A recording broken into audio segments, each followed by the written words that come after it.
باقی آپ نے کہا کہ امت کو پیسے کی ضرورت ہے. جی پیسے کی ضرورت تو ہے امت کو. دیکھیں وہ امت جو ایاک نعبد و ایاک نستعین پڑھتی تھی آج IMF سے قرضے مانگ رہی ہے. وہ امت جو قرآن سے آیات سناتی تھی کہ اللہ تعالیٰ نے حضرت نوح علیہ السلام کے اوپر وحی کی کہ اگر تم توبہ استغفار کرو گے اللہ کی طرف رجوع لاؤ گے تو اللہ تعالیٰ آسمان سے بھی نعمتیں کھولے گا زمین سے بھی. تو نعمتیں تو یہاں پہ کھلی ہوئی ہیں, اس کے باوجود غربت آپ کو نظر آ رہی ہے. میں تو اپنے دوستوں میں جب بھی بیٹھا ہوتا ہوں میں کہتا ہوں پیسہ مومن کا ہتھیار ہے. ہم دنیا میں جو ذلیل ہو رہے ہیں پیسہ نہ ہونے کی وجہ سے. پیسہ ہوگا تو پھر آپ تحقیق کریں گے. آج لوگ کہتے ہیں جی سائنس کی فیلڈ میں ہم کیوں پیچھے رہ گئے. بھئی جب آپ کو 2 وقت کی روٹی کی فکر ہے تو آپ نے خاک جو ہے وہ تحقیق کرنی ہے. اگر اس وقت ہم 2 وقت کی روٹی کے محتاج ہوتے تو بخاری مسلم آپ کو نظر نہ آتی. ظاہر ہے پوری دنیا میں لوگ ٹریول کرتے تھے, ان کے لیے فیسلٹی اویلیبل تھی. ہم تو مطلب تعلیم میں اتنا پیچھے رہ گئے ہیں کہ اب ہمیں تعلیم حاصل کرنے کے لیے بھی وہاں جانا پڑتا ہے. جو لوگ ڈارک ایجز میں جب تھے یہاں پہ آ کے ان کے نوجوان تعلیم حاصل کرتے تھے اسپین کے اندر, بغداد کے اندر. تو مین جو فیکٹر ہے وہ پیسے والا ہے. یہ میں آپ کی وجہ سے نہیں کہہ رہا, میں عام حالت میں بھی کہتا ہوں, بڑے سخت جملے بولتا ہوں. ان کیمرہ آن کیمرہ تو میں سافٹ جملے بول رہا ہوں. اب مجھے بتائیں اگر میں کوڑی کا محتاج ہوں اس پلیٹ فارم پہ بیٹھ کے میں کیسے بات کر سکتا ہوں جب تک کہ میری فائنینشیل سچویشن اتنی اچھی نہ ہو. احمد دیدار صاحب کے پیچھے لوگوں کو ان کی ایفرٹ نظر آتی ہے لیکن ان شیخوں کا پیسہ نہیں نظر آتا جنہوں نے ان کو لانچ کیا ہے. ڈاکٹر ذاکر نائک کے اوپر بھی پیسہ سارا لگا ہے. جی دیکھیں کتنا پیسہ ہے ان کا, اربوں کا بجٹ ہے. اچھا یہ میرا پہلا ٹاکرا پورے پاکستان سے کہ بھائی اپنے آپ کو قیمتی بناؤ, پیسہ کماؤ, پاکستان بچاؤ, اس امت کو بچاؤ. بہت اچھی بات ٹھیک ہے. اب مجھے بتائیں میں تو 15 سال کی سروس کے بعد ریٹائرمنٹ لے کے بیٹھ گیا ہوں لیکن میری آواز دنیا میں سنی جا رہی ہے میری تعلیم کی وجہ سے. میرے کانسیپٹ کلیئر ہے, مجھے آج کے دور کے لوگوں کے مسائل پتہ ہیں. وہ جو کمپیٹنسی ہے وہ تعلیم پیدا کرتی ہے, رٹانی کبھی پیدا کرے گا. آپ نے لوگوں کو کمپیٹنٹ بنانا ہے. اور مجھے بڑا دکھ ہوتا ہے کہ KFC میکڈونلڈ باہر سے آگے کمائی کر لے, ہمارے پاس رہ کے صرف ایک یہ سیور فوڈ ہی رہ جاتا ہے. کیا ہمارے یہاں نہیں ہو سکتا تھا؟ ڈائیو نے باہر سے آگے کمائی کر لی, کیا ہم ایک ڈائیو نہیں چلا سکتے تھے؟ کیا ہم کوئی ایسی فاسٹ سروس نہیں ٹرین کی دے سکتے تھے کہ لوگ جو ہیں وہ یہ پیسہ باہر جانے کی بجائے ادھر استعمال ہوتا؟ ویسے لوگ تو بڑا تعریف کرتے ہیں نا اپنی نیشن کی اور کہتے ہیں جی بڑی لائق ہے یہ. میں تو کہتا ہوں ہم ایز اے نیشن انتہائی جو ہے نا وہ انکمپیٹنٹ ہے. میں نالائق لفظ نہیں استعمال, انکمپیٹنٹ ہے. اور یہ انکمپیٹنسی ہمیں نظر آتی ہے. ٹیلنٹ جہاں بھی نظر آ رہا ہے انڈیویجول کا ہے, ایز اے نیشن نہیں ہے. ملک ریاض اگر آپ کے ملک میں نہ ہوتا یا یہ کام باہر سے آگے کسی نے کمانا تھا بیریئر ٹاؤن کی شکل میں یا سٹی ہاؤسنگ کی شکل میں یا باقی جتنے ان کے پروجیکٹس ہیں, یا جو باہر پاکستانی بیٹھے ہیں انہوں نے کبھی پاکستان میں انویسٹمنٹ نہیں کرنی تھی. آج جناب لاکھوں نہیں ملینز آف پیپل کی جابز ملک ریاض کی وجہ سے. ہمیں ہر فیلڈ میں ملک ریاض چاہیے. یہ سب یورپ اور امریکہ میں جو لوگ بیٹھے ہوئے ہیں جیلم کے رہنے والے یا میرپور کے, ان کی وجہ سے یہ ساری اکانومی چل رہی ہے. پیسہ آ رہا ہے ڈالرز کی فارم میں. اور فری لانسنگ اس میں ضرور اسٹوڈنٹس کو کہوں گا کہ جو اس طرح کا ہنر سیکھ سکتے ہیں وہ سیکھیں. میں حیران ہوں کہ چائنا کے بعد دنیا میں سب سے زیادہ فری لانسرز بنگلہ دیش میں ہیں. 60 لاکھ بچے فری لانسر ہیں اور کمائی کر رہے ہیں. اور دیکھیں ہم مثال دیتے تھے 2 ٹکے کی ویلیو نہیں ہے ان کی. ٹکا ایک محاورہ بولا جاتا تھا, آج سر ان کے 2 ٹکے ہمارے 4 روپے سے بھی زیادہ ہے. ہماری 2 ٹکے کی ویلیو نہیں رہی ہے. We have this بیماری کہ جی بھائی ہم بڑے پڑھے لکھے ہیں, پاکستان سے کوئی بڑی تگڑی چیز منو کوئی وہم نہیں ہے. اور ایک پڑھا لکھا بندہ ایک گل کر رہا ہے کہ منو کوئی وہم نہیں ہے. آپ کو جائل کرے نا پھر تو تسی منو. کبھی کسی دن پاگل ہو جاتے ہیں اور آپ کہتے ہیں یار میں نے بھی کاروباری بننا ہے, تو what business would you go into؟ یار یہ تو مشکل سوال کر دیا. السلام علیکم ملینئر, میں ہوں آزاد چائے والا. ملینئر انجینئر صاحب کے ساتھ آج ہم بیٹھے ہیں and we're going to ask him a few سوالات with regards to the perspective of اسلام اور پیسہ. سب سے پہلا جو ہمارا سوال ہے وہ کیا ہے کہ کیا اسلام میں پیسہ کمانا گناہ ہے؟ وعلیکم السلام ورحمۃ اللہ وبرکاتہ. ولا حول ولا قوۃ الا باللہ. اللہم صلی علی محمد وعلی آل محمد. پوری امت کا اجماع ہے کہ پیسہ کمانا کوئی گناہ نہیں ہے, بلکہ اللہ کے محبوب صلی اللہ علیہ وآلہ وسلم نے بعض اصحاب کو جو جنت کی بشارت دی ہے وہ پیسے کی بنیاد کے اوپر دی ہے. جامعہ ترمذی کے اندر اوپر تلے کئی احادیث ہیں کہ سیدنا عثمان غنی رضی اللہ تعالیٰ عنہ کو نبی علیہ السلام نے 3 موقعوں کے اوپر جنت کی بشارت دی. جب آپ نے مسجد نبوی کی توسیع کے لیے زمین وقف کی اس موقع پر, ظاہر ہے وہ پیسے سے کی. دوسرا میٹھے پانی کا کنواں مسلمانوں کے لیے خریدا. اور تیسرا غزوہ تبوک کے موقع پر جو کہ ایک بڑا مشکل غزوہ تھا, رومن امپائر سے ٹکرانا تھا, 1.5 لاکھ کی فوج لے کر وہ عرب کے بارڈر پہ آ گیا تھا. اور نبی علیہ السلام کے پاس 30,000 صحابہ اکرام تھے, ان میں سے بھی اکثر کے پاس پاؤں میں پہننے کے لیے جوتی اور راستے کا سامان بھی نہیں تھا. تو آلموسٹ 700 اونٹ سیدنا عثمان نے لدے ہوئے مال کے دیے. اور نبی علیہ السلام ان کی اشرفیوں کو الٹ پلٹ کرتے تھے اور فرماتے تھے کہ عثمان جنتی ہے, آج کے بعد جو مرضی کرے.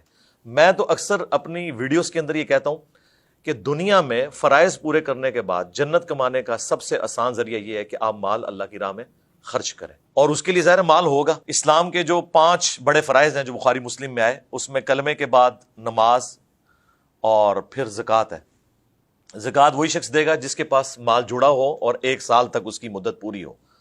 تو مال کمانا کوئی گناہ نہیں ہے، اگر آپ مال کما کے اسے حلال طریقے سے خرچ کر رہے ہیں اور اس کی زکوٰۃ اللہ کا حق جو ہے وہ 2.5% سال کا نکال رہے ہیں، تو آپ جتنا مرضی کمائیں۔ صحابہ کرام نے تو مال کی بنیاد کے اوپر جنت کمائی ہے۔ ایون آپ بخاری اٹھا کے دیکھیں، امہات المومنین جو ہیں وہ سیدنا عبد الرحمن بن عوف کو دعائیں دیا کرتی تھی کہ نبی علیہ السلام کی وفات کے بعد انہوں نے آل البیت کا حضور کی بیویوں کا خرچہ اٹھایا ہوا تھا۔ تو دیکھیں اب یہ اسپیکٹ لوگوں کو نظر نہیں آتا، لوگ صرف بہادری کے قصے صحابہ کرام کے سن رہے ہوتے ہیں، یا یہ سن رہے ہوتے ہیں کہ قرآن فلاں کو بڑا یاد تھا۔ یہ بھی ایک اسپیکٹ ہے جس کو اوور لک کیا گیا ہے۔ ایک حدیث کا سہارا لے کے، جامعہ ترمذی میں حدیث ہے کہ ہر امت کا کوئی نہ کوئی فتنہ ہے اور میری امت کا فتنہ مال ہے۔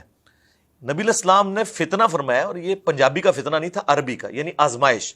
وہ تو قرآن میں اللہ تعالیٰ نے بیویوں کو، اولاد کو بھی فتنہ کہا ہے، تو اس کا کیا مطلب اولاد ختم کر دی جائے؟ مراد یہ کہ یہ وہ ذریعہ جس کے ذریعے اللہ تمہیں جانچے گا۔ مال وہ فتنہ عربی والا آزمائش ہے جس کے ذریعے اللہ تعالیٰ تمہیں جانچے گا کہ جو میں نے تمہیں مال دیا تم نے اس کو کہاں خرچ کیا۔ جو جامعہ ترمذی میں حدیث ہے، جو 5 سوالات ہوں گے ان میں سے ایک یہ ہے کہ مال کیسے کمایا اور کہاں خرچ کیا۔ کمانے کی نہ ممانعت ہے نہ خرچ کرنے کے اعتبار سے ہے، بلکہ جب اللہ تعالیٰ نے مسلمانوں کو رومنز اور پرشینز کے اوپر غلبہ دیا تو آج کے بلینز آف ڈالرز جزیہ صرف آتا تھا رومن امپائر سے، اور پرشین امپائر کے سارے خزانے مسلمانوں کے پاس آئے۔ بخاری مسلم میں حدیث ہے کہ نبی علیہ السلام کو دکھایا گیا کہ اللہ تعالیٰ نے مجھے 2 خزانے دیے، تو آپ نے اس کی پیش گوئی کی کہ میری وفات کے بعد مجھے تم سے یہ خطرہ نہیں کہ تم بھوکے مرو، بلکہ دنیا کا مال تم پہ کھول دیا جائے گا، لیکن پھر تم اس میں مبتلا ہو کے ایک دوسرے کو قتل کرو گے اور تباہ و برباد ہو جاؤ گے جیسا کہ اگلے لوگ ہوئے۔ اس کی طرف آپ نے اشارہ کیا، آپ نے کہیں یہ نہیں کہا کہ مال کمانا نہیں ہے یا آپ نے مال جوڑنا حرام ہے۔ ہاں، پریفریبل یہی ہے کہ جو ریلیجس پرسنالٹیز ہیں جن سے لوگ لرن کرتے ہیں، چونکہ انہوں نے غریب امیر دونوں کے لیے آئیڈیل بننا ہوتا ہے، اگر وہ امیروں کے لیے آئیڈیل بنیں گے تو غریبوں کا آئیڈیل کون ہوگا؟ ہاں، وہ غریبوں کے لیے آئیڈیل بن جائیں تو امیر تو ان کے ساتھیوں میں بھی ہوں گے، تعلیمات میں بھی ہوں گے، اور پھر جو بندہ خود غریب ہے نا، وہ شخص لوگوں کو اگر تسلی دے نا غربت کے حوالے سے تو جچتا ہے۔ V8 میں بیٹھا ہوا شخص یہ نہیں کہہ سکتا کہ اللہ کے نبی چٹائی پہ بیٹھتے تھے۔ ہاں، چٹائی پہ بیٹھنے والا کہہ سکتا ہے۔ اس لیے نبی علیہ السلام نے فقر کی زندگی کو اڈاپٹ کیا ہے، یہ نہیں کہا کہ تم نے یہ زندگی اسی طریقے سے گزارنی ہے اور مفلسی کی زندگی گزارنی ہے اور مسلمان غریب ہی مرتے رہے، نہیں، ایسا نہیں ہے۔ نبی علیہ السلام نے جو اتنے فضائل بیان فرمائے ہیں، بلکہ بخاری مسلم میں حدیث ہے کچھ غریب صحابہ حاضر ہوئے، یا رسول اللہ امیر لوگ تو اتنا اللہ کی راہ میں خرچ کرتے ہیں اور جنت کما لیتے ہیں، ہمیں بھی کوئی آپ طریقہ بتائیں۔ تو آپ نے فرمایا ہر فرض نماز کے بعد 33 دفعہ سبحان اللہ، 33 دفعہ الحمدللہ اور 34 دفعہ اللہ اکبر پڑھ لو۔ اور مسلم کی روایت میں 33 دفعہ اللہ اکبر اور 34واں پورا کرنے کے لیے 100 کا عدد لا الہ الا اللہ وحدہ لا شریک لہ لہ الملک ولہ الحمد وہو علی کل شیء قدیر پڑھو۔ تو انہوں نے پڑھنا شروع کیا، کچھ دنوں کے بعد وہ پھر آ گئے، انہوں نے کہا یا رسول اللہ وہ تو امیر صحابہ نے بھی شروع کر دیا ہے۔ اچھا، اب اس کے بعد نبی علیہ السلام، ظاہر ہے اس کا تو کوئی جواب نہیں تھا، آپ فرمایا ذالک فضل اللہ یؤتیہ من یشاء، یہ اللہ کا فضل ہے جسے دے دے۔ اب میں ان امیروں سے یہ چھین نہیں سکتا کہ وہ وظیفہ کریں تو انہیں ثواب نہ ملے۔ یہاں ویسے لوگوں میں کنسیپٹ یہ ہے کہ جو غریب آدمی خرچ کرتا ہے نا اسے زیادہ ثواب ملتا ہے، امیر آدمی کو کم ملتا ہے، لیکن نبی علیہ السلام کیا فرما رہے ہیں کہ میں اللہ کا فضل چھین نہیں سکتا۔ اگر یہی وظیفہ انہوں نے بھی شروع کر دیا اور اس پہ تر رہا ہے کہ وہ مال بھی اللہ کی راہ میں خرچ کر رہے ہیں، تو یہ اللہ نے ان کو دیا ہے، میں ان سے کیسے چھین سکتا ہوں؟ آپ قرآن کا آغاز ہی دیکھیں، جو اللہ تعالیٰ نے اہل ایمان کی نشانی بتائی ہے، اس میں ایک نشانی یہ کہ ہمارے دیے ہوئے مال میں سے اللہ کی راہ میں خرچ کرتے ہیں، تو خرچ اسی وقت کریں گے جب ہوگا۔ تو یہ آپ ایک صوفیاء کا مقدمہ ہے جو کہتے ہیں کہ بالکل آپ کے کپڑوں میں بھی میل ہو، داڑھی میں بھی جوئیں پڑی ہوئی ہوں تو آپ اللہ کے قریب ہیں، اور ایک نبی علیہ السلام کا کانسیپٹ یہ ہے۔ مسند احمد میں، ابو داؤد میں حدیث ہے، ایک ایسا شخص حاضر ہوا جس کے بال بکھرے تھے، آپ نے فرمایا تجھے کوئی چیز نہیں ملی کہ تو کنگھی کر لیتا؟ ایک کے کپڑے میلے تھے، اسی حدیث میں آیا، آپ نے فرمایا تجھے کوئی چیز نہیں ملی کہ اپنے کپڑے صاف کر لیتا؟ اور ایک حدیث ابو داؤد میں اور مسند احمد میں آپ نے اس کا انٹرویو کیا، آپ نے فرمایا کیا تیری حالت یہ جو ہے، تو اپنا سٹیٹس بتا۔ اس نے کہا میرے پاس اتنی بکریاں، اتنی بھیڑیں، اتنا، یعنی وہ اس دور کا ایک امیر آدمی تھا۔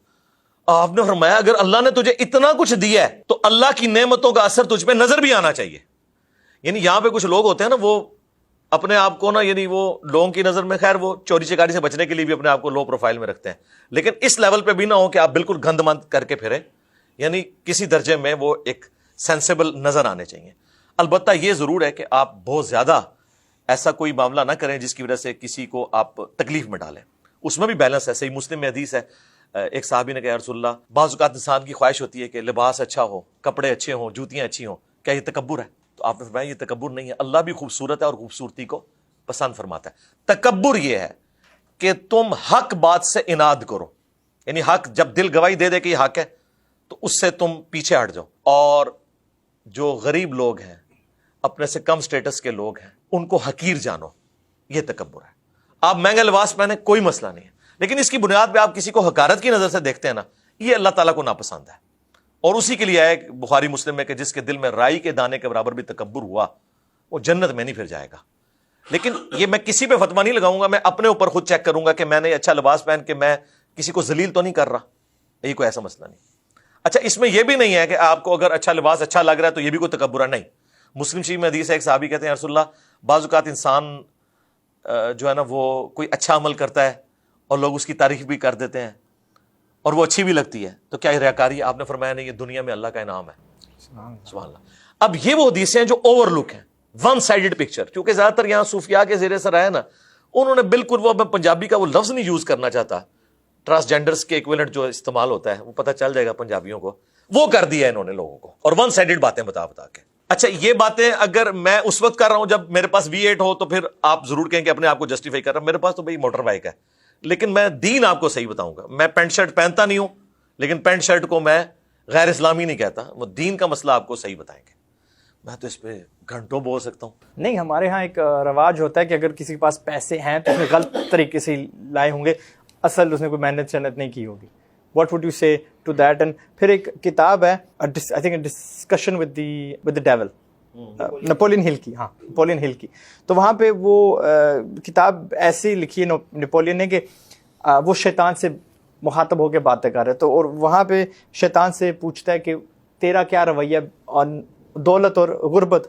تو وہ کہتا ہے غریب مجھے زیادہ پسند ہوتے ہیں، ان کو میں آسانی سے گمراہ کر سکتا ہوں، کیونکہ جب وہ غربت کی حالت میں ہوتے ہیں نا، they can not think any thing beyond, کسی اور چیز پہ ریسرچ نہیں کر سکتے، عقل نہیں بھی اس میں شامل کر سکتے. ان کو پیٹ کا ہوتا ہے، ان کو بھوک اپنی مٹانی ہوتی ہے، تو ان کا فوکس سارا وہاں چلا جاتا ہے.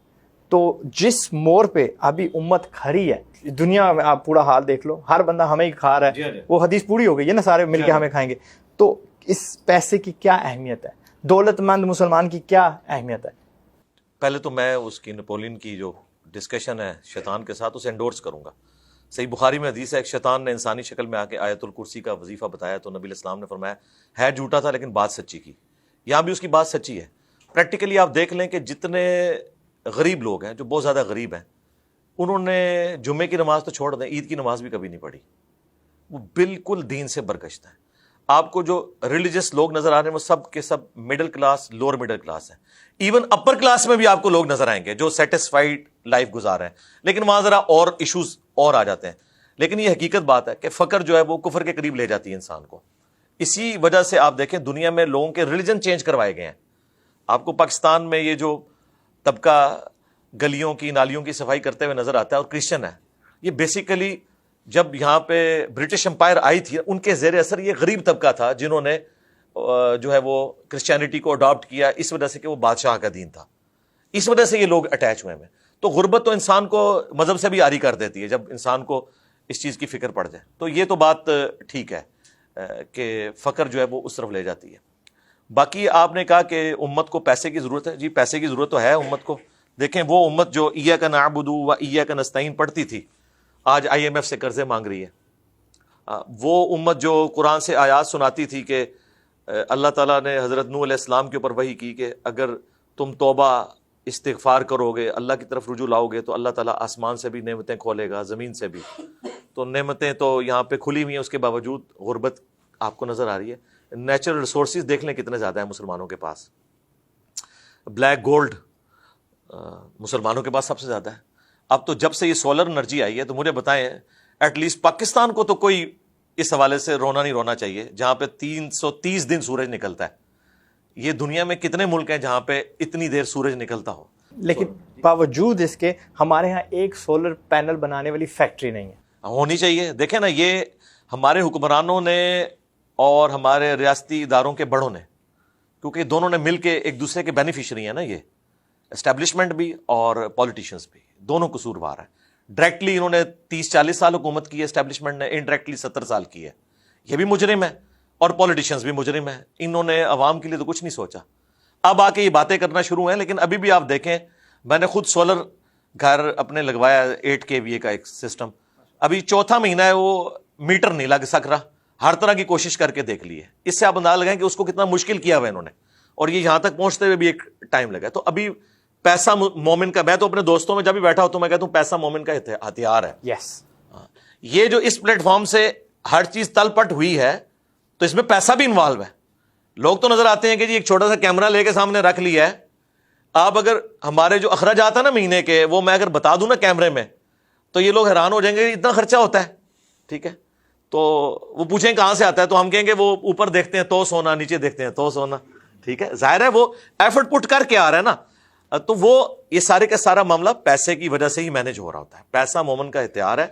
نبی الاسلام نے جنگوں کے موقعوں کے اوپر، عام مواقع کے اوپر بھی، ایون مساجد کی تعمیر کا معاملہ آیا تو پھر یہ سب کچھ کیا. جب اللہ تعالیٰ نے وسعت دے دی سیدنا عمر کے دور میں، پھر باقاعدہ رومنز اور پرشینز کے جب خزانے مسلمانوں کے پاس آئے، پھر بیت المال سے باقاعدہ وظیفے لگ گئے تھے. اس وقت پھر فوج ایک بھرتی کر لی گئی تھی. پھر ہر بندہ فوجی نہیں ہوتا تھا. پھر فوج کو تنخواہیں دی جاتی تھی. کوفہ جو ہے وہ مرکزی چھاونی کینٹ ایریا مسلمانوں کا ڈکلیئر ہو گیا تھا، کیونکہ وہ پرشین اور رومن امپائر اور حجاز کے آلموسٹ سینٹر میں بنتا تھا. وہ ہر طرف فوج بھیجنا آسان تھا. اس لیے سیدنا علی نے پھر دارالخلافہ بھی کوفے میں شفٹ کر لیا تھا کہ وہاں بیٹھ کے وہ کنٹرول کر سکتے ہیں صحیح اچھے طریقے سے. یہ سیدنا عمر کے دور میں اس طرح کے سارا ہوا. تو میرا خیال ہے کہ پیسہ اس وقت مسلمانوں کی ضرورت ہے. ہم دنیا میں جو ذلیل ہو رہے ہیں پیسہ نہ ہونے کی وجہ سے. پیسہ ہوگا تو پھر آپ تحقیق کریں گے. آج لوگ کہتے ہیں جی سائنس کی فیلڈ میں ہم کیوں پیچھے رہ گئے. بھئی جب آپ کو 2 وقت کی روٹی کی فکر ہے تو آپ نے خاک جو ہے وہ تحقیق کرنی ہے. تحقیق تو وہ لوگ کرتے ہیں جن کے پیٹ بھرے ہوئے ہیں.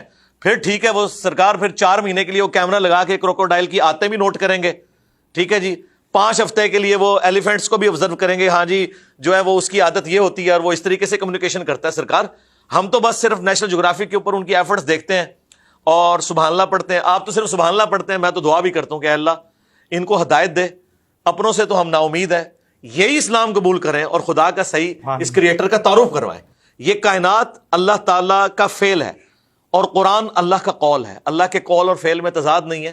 اور اس قول و فعل کو مسلمانوں نے بتانا تھا، لیکن مسلمانوں کے پاس پیسہ ہوتا تو یہ بتاتے. اور جب تک پیسہ تھا، البیرونی نے سب سے پہلے زمین کا سرکمفرنس جو ہے وہ دریافت کیا اور آلموسٹ 40,000 کلومیٹر بنتا ہے. اس نے 38,000 کلومیٹر کے قریب نکال لیا تھا. اور پورا میتھمیٹیکل اس نے فارمولا لگا کے جو اس نے ایکسپیریمنٹ، آپ جا کے گوگل میں بھی لکھیں آپ کو پتہ چل جائے گا. جب تک بنو عباس کے دور میں بہت زیادہ سائنس کے اوپر کام ہوا ہے. ظاہر ہے مسلمان مطلب خوشحال تھے دنیاوی طور پہ، تو پھر یہ ساری ایکٹیویٹیز کرتے تھے. اور صرف یہ ایکٹیویٹیز نہیں، حدیث کی کتابیں بھی ساری بنو عباس کے دور میں لکھی گئی ہیں. اگر اس وقت ہم 2 وقت کی روٹی کے محتاج ہوتے تو بخاری مسلم آپ کو نظر نہ آتی. ظاہر ہے پوری دنیا میں لوگ ٹریول کرتے تھے، ان کے لیے فیسلٹی اویلیبل تھی. ہم تو مطلب تعلیم میں اتنا پیچھے رہ گئے ہیں کہ اب ہمیں تعلیم حاصل کرنے کے لیے بھی وہاں جانا پڑتا ہے. جو لوگ ڈارک ایجز میں جب تھے یہاں پہ آ کے ان کے نوجوان تعلیم حاصل کرتے تھے، اسپین کے اندر، بغداد کے اندر. تو مین جو فیکٹر ہے وہ پیسے والا ہے. یہ میں آپ کی وجہ سے نہیں کہہ رہا، میں عام حالت میں بھی کہتا ہوں، بڑے سخت جملے بولتا ہوں. ان کیمرہ آن کیمرہ تو میں سافٹ جملے بول رہا ہوں. اس کی وجہ ہے کہ ہم تو پریکٹیکلی دیکھ رہے ہیں نا. اب مجھے بتائیں، اگر میں کوڑی کا محتاج ہوں تو اس پلیٹ فارم پہ بیٹھ کے میں کیسے بات کر سکتا ہوں جب تک کہ میری فائنینشیل سچویشن اتنی اچھی نہ ہو کہ میں ہر چیز کو مینج کر سکوں، اپنے فیملی کو بھی سپورٹ کر سکوں، جو باقی ہمارے اخراجات ہیں ان کو مینج کر. تو میں کس طرح کر سکتا ہوں؟ اگر مجھے 2 وقت کی روٹی کی فکر ہوگی تو میں کیسے کروں؟ اسی لیے میں نے کہا کہ جو لوگ دین کے لیے وقف ہیں، امت کا کام ہے کہ انہیں سپورٹ کریں. میں اپنے لیے بات نہیں کرتا کیونکہ ہم تو یہ کام نہیں کرتے. ڈاکٹر ذاکر نائک یا جاوید احمد غامدی صاحب، میں نے خصوصاً ان لوگوں کے بارے میں کہا کہ یہ لوگ اپنی ایفرٹ پٹ کر رہے ہیں، تو اب امت کا کام ہے کہ انہیں فائنینشلی سپورٹ کریں. انہیں یہ نہ کہے کہ جناب آپ جو ہے وہ 10,000 والے ہوٹل کے اندر پروگرام کروا لیتے ہیں. نہیں سرکار، ان کو جو جینٹری سن رہی ہے نا، اس کے لیے آپ کو پی سی بک کروانا پڑے گا. کروا کے دیں ان کو. کیا پی سی میں بیٹھ کے اللہ کی بات نہیں ہو سکتی؟ ان کو سپورٹ کریں اور ان کے دیکھیں کتنے کتنے خرچے ہوتے ہیں اس حوالے سے. تو سپورٹ کرنا چاہیے. پیسہ نہیں ہوگا تو آپ کیسے سپورٹ کریں گے؟ احمد دیدار صاحب نے ایک ویسپے پہ پھرا کرتے تھے. ایک کباڑیے کے پاس وہ ملازم تھے ساؤتھ افریقہ میں، اور وہاں کرسچن جماعتیں آتی تھیں، وہ دعوت دیتی تھیں. انہوں نے وہاں پھر اسلام کی خود اسٹڈی کرنی شروع کی, پھر آہستہ آہستہ ان کے درس میں 15-20 بندے, اور آخری جب انہوں نے لیکچر دیا 40,000 سے زیادہ لوگ اس میں تھے. تو وہ کیا ان کا اپنا کاروبار تھا؟ نہیں سرکار. عرب ملکوں کے جو تھے بادشاہ, انہوں نے بلینک چیک دیے ہوئے تھے. وہ خود بتاتے تھے بلینک چیکس ہیں میرے پاس, جو چاہوں رقم لکھوں, دنیا کے کسی امیر ترین جگہ پہ میں نے بکنگ کروانی ہے, مجھے یہ نہیں ہوتا کہ مجھے پیسہ. تو سرکار پھر وہ پہنچے امریکہ میں, کتنے بڑے بڑے پادریوں سے انہوں نے مناظرے کیے اور وہ کام کیا جو صدیوں میں کوئی نہیں کر سکا, اکیلے بندے نے. لیکن احمد دیدار صاحب کے پیچھے لوگوں کو ان کی ایفرٹ نظر آتی ہے, لیکن ان شیخوں کا پیسہ نہیں نظر آتا جنہوں نے ان کو لانچ کیا ہے. ڈاکٹر ذاکر نائک کے اوپر بھی پیسہ سارا لگا ہے جی, دیکھیں کتنا پیسہ ان کا, اربوں کا بجٹ ہے. تو تب یہ پیسے کے ساتھ سارا معاملہ. یہ تو اب یوٹیوب کی مہربانی ہے کہ ٹی وی چینل کے لیے آپ کو کوئی لائسنس نہیں خریدنا پڑتا. 2,500-3 ہزار روپے کا آپ کنیکشن ایک لے لیں, ایک اچھا سا کیمرہ ایک دفعہ زور لگا کے 1.5-2 لاکھ روپے کا لے لیں, اور پھر آپ کی اسپیکنگ پاور ہو تو آپ کی بات دنیا سن لے گی. لیکن آپ امیجن کریں اگر مجھے ٹی وی چینل کھولنا پڑے تو میں بھی تو چندہ مانگتا پھروں گا. ٹھیک ہے, تو اللہ کا شکر ہے کہ ہمیں اس آزمائش سے اللہ نے بچا لیا ہے کہ یوٹیوب کے ذریعے ہم نے اپنا وہ کام کر لیا. ادروائز یقیناً اگر یوٹیوب کے علاوہ کوئی آپشن نہ ہوتا, خدا نہ خواستہ, تو ہمیں بھی شاید اس لیول پہ جانا پڑتا. اور لیکن اللہ کا شکر ہے میں نے دروازہ کھلا رکھا ہے. میں نے کبھی یہ نہیں کہا کہ دین کے لیے پیسہ لینا حرام ہے. میں نے کہا تھا میں اپنے لیے حرام سمجھتا ہوں, جو کر رہے ہیں ان کو دیں, ہمیں نہ دیں. وہ اس لیے کہ دینی طبقے نے یہاں پہ پیسہ لے کے اپنے اوپر لٹایا. ہمارے استاد ڈاکٹر سراج صاحب فرمایا کرتے تھے, بڑی اچھی بات ہے, کہ جو دین سے لے کے کھا رہا ہے نا, وہ پھر سبسسٹنس لیول کے اوپر لائف گزارے, کیونکہ اس نے آخرت مانگی, وہ جدادیں نہ بنائے. لیکن اس کا یہ مطلب نہیں ہے کہ ایک امام مسجد یا خطیب جو ہے وہ مطلب سائیکل کے اوپر پھرے. نہیں, جو سٹیٹس ہے اس کا ہونا چاہیے. یعنی اگر G11 میں F11 کے اندر مسجد میں اے سی لگا ہوا ہے, اس کے ایڈجسٹنٹ جو امام مسجد کا کمرہ ہے, سرکار وہاں پہ اے سی ہونا چاہیے. اس کا بل سرکار آپ دیں گے کیونکہ وہ آپ کا کام کر رہا ہے. ایون میں تو کہتا ہوں پولیس, فوج جو عوام کی خدمت میں لگی ہوئی ہے, ان کی تنخواہیں, ان کے آفیسز میں بھی اے سی لگے ہونے چاہیے. وہ آپ کے بہاف کے اوپر کام کر رہے ہیں. اگر آج ہم آزادانہ بیٹھ کے یہاں ملک میں کاروبار کر رہے ہیں تو فوج کی وجہ سے, پولیس کی وجہ سے, جوڈیشری کی وجہ سے کر رہے ہیں. ان کی تنخواہیں بھی ہم نے دینی ہے ٹیکسز کی فارم میں. کیوں کہ ہمارے حصے کا وہ کام کر رہے ہیں, ورنہ ہر بندے کو اپنی فوج رکھنی پڑے گی, اپنی پولیس رکھنی پڑے گی, پھر آپ کاروبار کر بیٹھے. تو یہ سارے کے سارے معاملے پیسے کے اوپر چل رہے ہیں. الحمدللہ. اچھا, یہ میرا پہلا ٹاکرا پورے پاکستان سے کہ بھائی اپنے آپ کو قیمتی بناؤ, پیسہ کماؤ, پاکستان بچاؤ, اس امت کو بچاؤ. بہت اچھی بات. ٹھیک ہے. دوسرا جو میرا ہمیشہ رہتا ہے زاویہ, وہ یہ ہے کہ کسی نے, بابے کہہ لیں, ایک زمانے میں ان کو سمجھا دیا ہے کہ یار تعلیم رٹا ہوتا ہے. اور میں نے کیا دیکھا کہ آپ جس مخلوق کو ایڈریس کر رہے ہوتے ہیں, یعنی دین میں بھی ہمارا رٹا بہت زیادہ گھس گیا, اور جس کو تعلیم ہے نا, سسٹم جسے ہمیں تعلیم دینی تھی, اس میں بھی رٹا بہت زیادہ ہے. ایک ایرا تھا, ایک وقت تھا جسے ہم گولڈن ایرا بولتے ہیں مسلمانوں کا, وہاں پہ دین میں بھی ہم بڑے قابل تھے, دنیا میں بھی بڑے قابل تھے. ہم نے کہا کہ ہم نے سرکمفرنس آف دنیا پر 2000 کلومیٹر وداؤٹ سیٹلائٹس ماپ لیا. انسان ہی تھا نا, بڑی بات ہے, فرشتہ تھوڑی تھا. تعلیم تھی ہمارے پاس. اب ہمارے ہاں یار ایک LED بلب نہیں ہم بناتے, یہ بھی اسمبل ہوتا ہے, چائنا سے پرزے آتے ہیں. ٹھیک ہے, کچھ بھی نہیں ہے ہمارے پاس. تو میں ان کو پلیز بتائیے اسلام کا کیا رویہ, اور کیا رٹا ٹھیک ہے یا تعلیم, دنیا میں بھی اور دین میں بھی؟ دیکھیں جی, تعلیم جو ہے نا, خصوصاً میں آپ کو انجینئرنگ کی تو بات کرتا ہوں. انجینئرنگ تو ساری کانسیپٹس کے اوپر چلتی, اپلائیڈ سائنسز ہے نا. میکینیکل انجینئرنگ تو اسپیسیفکلی فزکس میں ایک جو ڈومیننٹ چیز ہے. آپ دنیا میں جتنی میکینیکل ترقی دیکھ رہے ہیں, انجنس کی فارم میں ہوائی جہاز اڑ رہے ہیں, یہ سب کی سب میکینیکل انجینئرنگ کی ہی برانچز ہیں. تو اس میں تو ہماری یعنی تعلیم کے دوران تو اس چیز کو عیب سمجھا جاتا تھا کہ کوئی شخص رٹا مارے, کانسیپٹ کلیئر کیا جاتا تھا. اور اسکولوں میں, کالجز میں اب میرٹ سسٹم جب سے آیا ہے نا, اس میں رٹے والی جو ڈومیننسی ہے نا, اس نے بیڑا غرق کر دیا. اب لوگوں کو نمبر لینے کا شوق تو ہے, لیکن انہیں بیسک کانسیپٹ کلیئر نہیں ہے.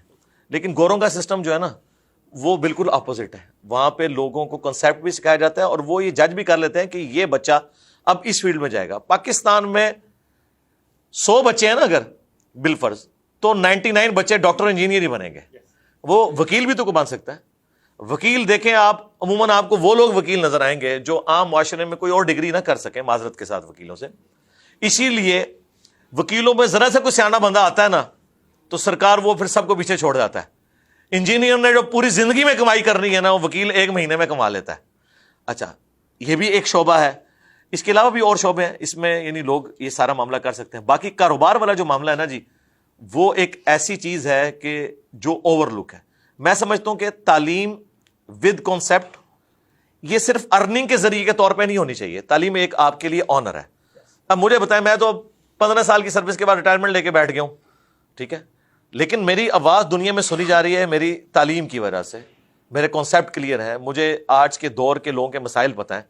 میں دنیا میں کسی ٹاپک کو اسٹڈی کرنا چاہتا ہوں تو مجھے ضرورت نہیں پڑتی ہے کہ میں کسی کو ٹرانسلیشن جا کے کرواؤں گا. میں الحمدللہ جس ٹاپک کے اوپر بھی تحقیق کرنا چاہتا ہوں کر لیتا ہوں. وہ جو کمپیٹنسی ہے وہ تعلیم پیدا کرتی ہے, رٹانی کبھی پیدا کرے گا.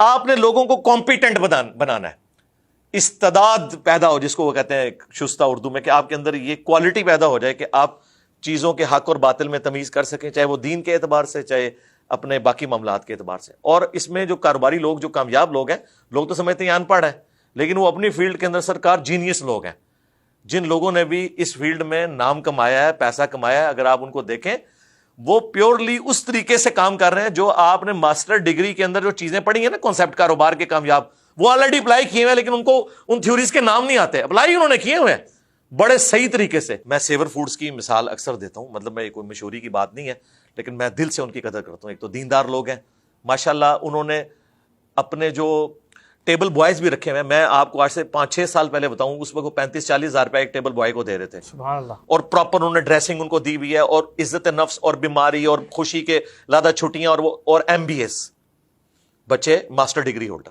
وہ میرا ایک کزن تھا, اس نے پروجیکٹ کیا تھا ان کے اوپر, یہ بلو ایریا کی جو ان کی برانچ ہے, تو اس نے مجھے پھر فرسٹ ہینڈ نالج دیا کہ یہ ہوتا ہے. مجھے اس میں بڑی خوشی ہوئی کہ یار کس طرح مینیجیبل طریقے سے وہ اپنے معاملات کو لے کے چل رہے ہوتے ہیں. تو حالانکہ وہ بندہ ایک ریڑھی لگاتا تھا گجرانوالہ میں, اس کی شادی ادھر ہوئی, وہاں اس کی ریڑھی نہیں چلی, اس کے سسر نے اس کو ادھر بلا لیا, اس نے کالج روڈ سے کام شروع کیا, پھر کرتے کرتے آپ دیکھیں اس کی سعودی عرب میں مکہ کے اندر برانچ موجود ہے ماشاءاللہ. تو اس طریقے سے یعنی, اور دیندار ہے, جماعت اسلامی سے تعلق ہے. آپ ابھی بھی سیور فوڈز میں انٹر ہوں, آپ کو آیات لکھی ہوئی نظر آئیں گی اور یہ سارا کچھ نظر آئے گا ماشاء اللہ تعالیٰ. ایسا نہیں ہے کہ وہ, اور پھر اللہ کی راہ میں بہت خرچ بھی کر رہے ہیں بغیر بتائے ہوئے, یعنی لوگوں کو تو نہیں پتا. اس طریقے سے اور ہیں, گورنمنٹ والے ہیں, آپ ان کو دیکھیں اللہ کی راہ میں صدقہ اور خیرات. آپ شوکت خانم والوں سے پوچھیں کہ بڑے فائنینسرز جو ان کے ہیں, ان میں یہ بھی لوگ ہیں, یعنی کمائی بھی کر رہے ہیں تو لگا بھی رہے ہیں. لوگوں کو صرف یہ نظر آ رہا ہے کہ ان کی برانچز ہیں, لیکن ان لوگوں کی, اور مجھے بڑا دکھ ہوتا ہے کہ KFC میکڈونلڈ باہر سے آ کے کمائی کر لے, ہمارے پاس رہ کے صرف ایک یہ سیور فوڈ ہی رہ جاتا ہے. کیا ہمارے یہاں نہیں ہو سکتا تھا؟ ڈائیو نے باہر سے آ کے کمائی کر لی, کیا ہم ایک ڈائیو نہیں چلا سکتے تھے؟ کیا ہم کوئی ایسی فاسٹ سروس نہیں ٹرین کی دے سکتے تھے کہ لوگ جو ہیں وہ یہ پیسہ باہر جانے کی بجائے ادھر استعمال ہوتا؟ ایک ریل کار انہوں نے چلائی ہے, وہ بھی وقت کے ساتھ ساتھ نیچے ہی جا رہی ہے, جو لاہور سے پنڈی کے لیے چلتی ہے. باقی تو آپ ٹرینیں دیکھ لیں, وہ 3-3 4-4 گھنٹے لیٹ ہوتی ہیں. تو میرے خیال ہے اس کے اوپر غور و تفکر کرنے کی ضرورت ہے. انٹیلیجنشیا کی کوئی کمی نہیں ہے, کمٹمنٹ کی کمی ہے. ویسے لوگ تو بڑا تعریف کرتے ہیں نا اپنی نیشن کی, اور کہتے ہیں جی بڑی لائق ہے یہ. میں تو کہتا ہوں ہم ایز اے نیشن انتہائی جو ہے نا وہ انکمپیٹنٹ ہے. میں نالائق لفظ نہیں استعمال, انکمپیٹنٹ ہے. اور یہ انکمپیٹنسی ہمیں نظر آتی ہے. ٹیلنٹ جہاں بھی نظر آ رہا ہے انڈیویجول کا ہے, ایز اے نیشن نہیں ہے. کرکٹر بھی کوئی اچھا نکلا ہے نا, تو وہ ٹیلنٹ کی بنیاد پہ نکلا ہے, یہ نہیں ہے کہ کوئی سکولنگ ہے. میں اب آپ کے اس پلیٹ فارم کی وساطت سے اپنے بے شمار اختلافات کے باوجود ایک بندے کو میں اپنی نجی محفلوں میں بھی کریڈٹ دیتا ہوں, ملک ریاض. ملک ریاض اگر آپ کے ملک میں نہ ہوتا, یا یہ کام باہر سے آگے کسی نے کمانا تھا بیریئر ٹاؤن کی شکل میں, یا سٹی ہاؤسنگ کی شکل میں, یا باقی جتنے ان کے پروجیکٹس ہیں, یا جو باہر پاکستانی بیٹھے ہیں انہوں نے کبھی پاکستان میں انویسٹمنٹ نہیں کرنی تھی. 100%. آج جناب لاکھوں نہیں ملینز آف پیپل کی جابز ملک ریاض کی وجہ سے. یار ہمارا جیلم میں چھوٹا سا سٹی ہاؤسنگ ہے, ہزاروں لوگوں کی نوکریاں اور کاروبار اس سے جڑا ہوا ہے. یعنی بزنس اسی ملک سے اس نے جنریٹ کیا ہے نا.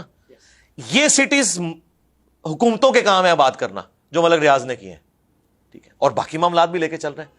تو یہ ایک فیلڈ ہے. ورنہ آپ کو باہر کی کمپنیاں یہاں پہ نظر آتی ہیں, جس طرح میکڈونلڈ, KFC نظر آ رہے ہیں نا, ہاؤسنگ سوسائٹی بھی آپ کو باہر کے کسی گورے کی نظر آتے, لیکن اس کو دیکھا دیکھی دیکھیں پھر کئی برانڈ شروع ہیں اور مقابلے میں آنا شروع ہوئے ہیں, اور آپ دیکھیں معاملات. شکر ہے یہ ہمارا انڈیجنس ہے. یس, یہ ہاؤسنگ سکیمز جو ہے ہمارے انڈیجنس ہیں الحمدللہ. ڈیفینس ہاؤسنگ والوں کو بھی بعد میں خیال آیا ہے, ٹھیک ہے, اس کو دیکھا دیکھی, تو یہ کریڈٹ جاتا ہے. میں کہتا ہوں پائنیئر ہے اس فیلڈ میں. ہمیں ہر فیلڈ میں ملک ریاض چاہیے. باقی وہ چیزیں جو ہے نا, وہ کہتے ہیں وہ ٹائر لگا دیتے ہیں فائلوں کو, وہ سرکار وہ اپنی وجہ سے نہیں لگاتا, وہ آپ کے کرپٹ سسٹم کی وجہ سے لگاتا ہے, مجبوری ہے. ہاں اس کی مجبوری ہے, وہ چھوڑ دیں آپ ٹاپک. جس طرح آپ دینی کو بات کریں تو داڑھی ناپنا شروع کر دیتے ہیں, عمران خان کی داڑھی نہیں ہے, دین پہ کیوں بات کر رہا ہے, ادھر آ جائے تو کوئی ایک بات پکڑ لیتے ہیں. آپ یہ دیکھیں اس سسٹم کے اندر جو خرابی ہیں, اس میں رہتے ہوئے اس بندے نے بیسٹ پرفارمنس دی ہے. حکومتیں جو کام نہیں کر سکی 70 سال میں, اس بندے نے کر کے دکھایا, اور لوگوں کا کیا اعتماد ہے کہ فائل لانچ ہوتی ہے, لوگ پیسے دیتے ہیں, لوگوں کو پتا ہے کہ ملے گی, ادھر ادھر نہیں ہوگی, ٹھیک ہے. اور باہر کے لوگ, ان کا رشتہ اگر پاکستان سے قائم ہے نا, تو اس کی, آپ تو خیر خود میرپور کے ہیں, میرپور والوں کو تو خیر ویسے وہ اپنے ایک علاقے سے عقیدت ہے, تو انہوں نے ایک مکان ادھر بنایا ہوا, ایک ادھر, وہ ہمارا بھی فائدہ ہے, چلو ادھر غریب لوگوں کو مکان کرائے پہ مل جاتا ہے, یا وہ دیکھ بھال کے لیے چھوڑ دیتے ہیں. ادروائز پاکستان کے ساتھ آنے والی جنریشنز کا کوئی رشتہ نہیں تھا. یہ جو ابھی کوئی لڑکیاں یا لڑکے بیاہ کے لے جاتے ہیں, وہ بھی ایک نسل تک ہی, اگلی نسلیں نہیں آئیں گی. ہاں, اب ان ہاؤسنگ سکیمز کی وجہ سے ایک ایک مکان میں بنایا, چلو کبھی چھٹیاں گزارنے آ جاتے ہیں, آپ دیکھیں وہ مکان یہاں بنے ہوئے ہیں, اس کی وجہ سے آتے ہیں, تو ہماری یہاں پہ ایک جنریٹ ہوتی ہے انکم لوگوں کی. اب جیلم میں تو نہ کوئی فیکٹری ہے, نہ کوئی ایسا معاملہ ہے, چونکہ یہاں سے زیادہ تر لوگ فوج میں تھے, یہاں پہ پھر وہ ایک پالیسی کے تحت جو ہے نا وہ فیکٹریاں بھی نہیں لگائی گئیں. لیکن آپ کو جیلم میں, آپ ذرا جا کے مارکیٹ میں دیکھیں, یہ سب یورپ اور امریکہ میں جو لوگ بیٹھے ہوئے ہیں, جیلم کے رہنے والے یا میرپور کے, ان کی وجہ سے یہ ساری اکانومی چل رہی ہے, پیسہ آ رہا ہے تو ڈالرز کی فارم میں. اور فری لانسنگ, اس میں میں ضرور اسٹوڈنٹس کو کہوں گا کہ جو اس طرح کا ہنر سیکھ سکتے ہیں وہ سیکھیں. میں حیران ہوں کہ چائنا کے بعد دنیا میں سب سے زیادہ فری لانسرز بنگلہ دیش میں ہیں. 60 لاکھ بچے, 6 ملین فری لانسر ہیں اور کمائی کر رہے ہیں. اور دیکھیں, ہم مثال دیتے تھے 2 ٹکے کی ویلیو نہیں ہے ان کی. ٹکا ایک محاورہ بولا جاتا تھا, آج سر ان کے 2 ٹکے ہمارے 4 روپے سے بھی زیادہ ہے, ہماری 2 ٹکے کی ویلیو نہیں رہی ہے. تو انہوں نے دیکھیں اسی دنیا سے لرن کیا نا. وی ہیو دس بیماری کے جی بھائی ہم بڑے پڑھے لکھے ہیں, پاکستان سے کوئی بڑی تگڑی چیز جھوٹی ہے, کوئی وہم نہیں ہے. اور یہ پڑھا لکھا بندہ ایک گل کر رہا ہے کہ منو کوئی وہم نہیں. آپ کو جائل کرے نا پھر تو تسی منو. مجھے پتا ہے کہ میری کلاس میں اگر 50 اسٹوڈنٹ تھے تو ان میں سے انجینئر صرف 3-4 ہی بن کے نکلے ہیں, انکلوڈنگ می. باقی سارے رٹا باز تھے. اور ہر کلاس میں اتنے ہی کانسیپٹ والے لوگ نکلتے ہیں, ٹھیک ہے نا. اور وہ آپ کو پھر بعد میں اندازہ بھی ہو جاتا ہے, حقیقت بعد میں آپ کو بتاؤں. تو وہ ایسا کوئی نہیں ہے مسئلہ. اور وہ بھی جو 3-4 نکلے ہوتے ہیں نا, وہ کوئی ایک آدھ میرے جیسا پاگل ادھر رکا ہوا ہے, باقی باہر کے ملکوں میں بیٹھے ہوئے ہیں. اور یہ کوئی عیب نہیں ہے, بیٹھے باہر جا کے, جدھر قدر ہے وہاں پہ. آپ دیکھیں ناسا کے اندر میجورٹی پاکستان کے انجینئرز بیٹھے ہوئے تھے ایک زمانے میں, تو یعنی ان کے ڈائریکٹر لیول کے اوپر میجورٹی لوگ یہاں کے بیٹھے ہوئے تھے. ابھی بھی وہاں پہ انڈیا پاکستان کے لوگ جو محنت کرتے ہیں وہاں پہ پہنچ رہے ہیں, اور میں ان کو داد دوں گا. ہمارے ملک کے اندر تو آپ کمائی کرنا ہی مشکل ہے. وہ لوگ کتنا میرٹ کی قدر کرتے ہیں کہ انہیں نہیں ہے کہ یہ ساؤتھ ایشیا کا رہنے والا ہے یا یہ یو کے کا ہے یا امریکہ کا ہے. جو محنت کرتا ہے وہ اوپر جاتا ہے ماشاءاللہ, اور ایمانداری سے وہ اوپر. تو جہاں ٹیلنٹ کی قدر ہے وہاں جانا چاہیے. بالکل اس کی وجہ سے میں تو کہتا ہوں پاورٹی سرکل کو توڑنے کا ذریعہ پاکستان میں تعلیم, اور پھر اس کے بعد ہائر ایجوکیشن کے لیے باہر, اور اپنا کوئی معاملہ کریں. اگر یہاں پہ آپ کا نہیں سیٹ ہو رہا اور جو باہر جا سکتے ہیں تو ریمیٹنس آئیں, ملک آگے جائے انشاءاللہ. آپ نے کہا ہے کہ جی ہر سیکٹر میں ایک ملک ریاض ہونے چاہیے, رائٹ.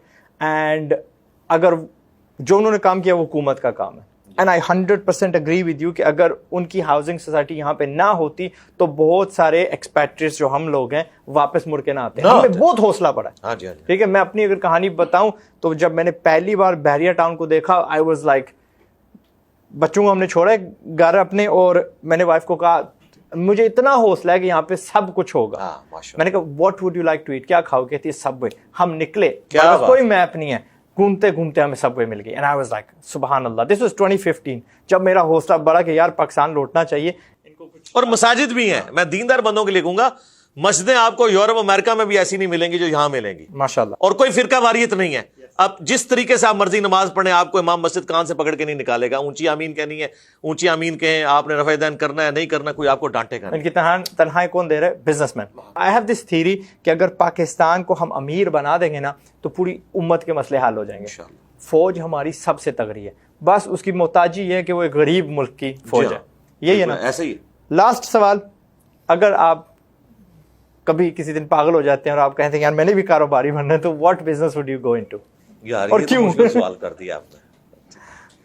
اس کی وجہ ہے کہ اگر ہم یہ کریں گے تو ظاہر ہے میں اب ایک ریلیجس پلیٹ فارم پہ بیٹھا ہوں تو لوگ شکر ملنا عقیدت کے طور پر یعنی لیں گے کہ یار یہ بندہ جو ہے وہ ہم بھی یہ والا کام کریں. تو کاروبار تو مختلف ہیں, جس کاروبار کو دیکھیں اس میں آپ کو اپرچونٹی نظر آتی ہے یہاں پہ. باقی کسی کا ذاتی شغف, یعنی میں تو کاروبار ایسا چاہتا ہوں جس میں مجھے محنت کم کرنی پڑے اور میں اپنا ٹائم سپیئر کروں سونے کے لیے نہیں, اس ایفرٹ کو پٹ کرنے کے لیے. اس میں ایک اگر میرے پاس انیشل انویسٹمنٹ اتنی ہے تو میں کسی کمرشل جگہ کے اوپر کوئی بلڈنگ کرائے پہ لوں اور کوئی مہنگی سی میں کوئی آؤٹ لیٹ دیکھوں ان کو کرائے پہ دوں. فرینچائز یعنی یہ نہیں کہ میں خود چلاؤں, یعنی کرائے پہ, یعنی بلڈنگز میری ہوں میں کرائے پہ دی ہوئی ہوں. باقی اگر آپ وہ زیرو سے کاروبار والی بات کرتے ہیں نا, تو پاکستان میں میرے خیال ہے اپرچونٹی جو ہے وہ زراعت کی فیلڈ کے اندر بہت زیادہ ہے, زمین بھی زرخیز ہے, پلس مویشیوں کی فیلڈ کے اندر آپ دیکھیں لوگوں کو تو اندازہ نہیں ہے جنہوں نے بھینسیں یا بکریاں پالی ہوئی ہیں, یا خصوصاً بھینسیں اور گائے, اور وہ خالص دودھ دیتے ہیں اور اس میں ملاوٹ نہیں کرتے, تو وہ کہیں جا کے نہیں بیچتے, لوگ آ کے ان سے لے جاتے ہیں. تو یہ مجھے یعنی زراعت اور پلس یہ مویشیوں والا یہ مجھے چیز پسند ہے. لیکن یہ ہوگا نہیں ہے, یہ ایک محال چیز ہے ویسے نا. ہاں ویسے میں یعنی میں ایک شوق کی بات کر رہا ہوں. جزاک اللہ خیرن, thank you very much, and I hope کہ ہم یہ سلسلہ جاری رکھ سکیں. ہاں جی, میں ریکویسٹ اینڈ پہ کروں گا کہ آپ جو ہے نا نیکسٹ ٹائم جب بھی آئیں, پبلک جو سوچتی ہے, آپ جیسے یعنی جو یوٹیوبرز ہیں, آپ کا چونکہ آپ اٹھنا بیٹھنا ایک پڑھے لکھے طبقے کے اندر ہے, دین کے حوالے سے جو کوسچنز ان کے دماغ میں آتے ہیں, چاہے وہ ایتھیزم کے پوائنٹ آف ویو سے, سیکولرزم کے اعتبار سے, اسلام کی جو مقدمہ ہے اس کے اوپر, یا دین پریکٹس کرنے کے لیے جو ان کو پرابلمز آ رہی ہیں اور دین میں آسانیاں کا ہے, یہ سارے کوسچنز جو ہے نا اکٹھے کریں جب آپ کا دل کرے, اور یا اور بھی کسی یوٹیوبر کا دل کرے, وہ سنڈے والے دن آ کے یہاں پہ مجھ سے ملاقات کر سکتے ہیں. اور آنے سے پہلے آپ ہمارے موبائل نمبر میں بتا دوں گا, ہماری اکیڈمی کا جو نمبر ہے 032159000162, باہر سے کریں گے تو +92 کے ساتھ 32159000162. اس کے اوپر واٹس ایپ بھی بنا ہوا ہے, ہمارے بھائی انشاءاللہ اس کو ریسیو کر لیں گے. صبح 9 سے 5 بجے تک یہ فون نمبر کھلا ہوتا ہے, تو آپ رابطہ کریں انشاءاللہ تعالیٰ تو آ سکتے ہیں. یعنی یہ آپ سے میری پہلی ملاقات ہی ہے, اور ظاہر ہے وہ ایک واسطے سے ہوئی ہے.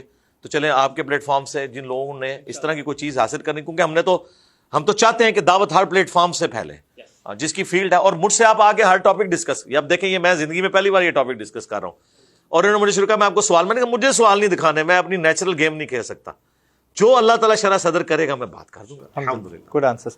اینڈ نیکسٹ ٹائم انشاءاللہ میں کاروباری سوال لے کے آؤں گا. اگر آپ کو کچھ مشکلات ہیں ان دا دین کاروبار کے متعلقہ, نیچے کامنٹس میں لکھ دیجیے گا, انشاءاللہ شیئر. جی انشاءاللہ, ٹھیک ہے. تو جزاکم اللہ, تھینک یو ویری مچ. ملینارو, السلام علیکم. وعلیکم السلام.